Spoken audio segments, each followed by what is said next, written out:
నమస్తే ఆంధ్రప్రదేశ్ న్యూస్ ఛానల్కు స్వాగతం. కొత్త వార్తలను సరికొత్తగా మీకు అందిస్తుంది నమస్తే ఆంధ్రప్రదేశ్. విజయవాడ సింగనగర్లో సీఎం చంద్రబాబు పర్యటన.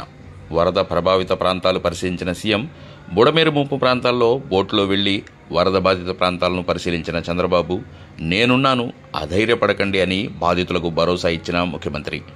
సింగనగర్లో గండి పూడ్చే విషయాన్ని అధికారులతో మాట్లాడిన అనంతరం వరద బాధితులందరినీ సురక్షిత ప్రాంతాలకు తరలించాలని సీఎం ఆదేశించారు. ప్రాణ నష్టం జరగకుండా సత్వరమే చర్యలు తీసుకోవాలని అధికారులకు సీఎం చంద్రబాబు ఆదేశించారు.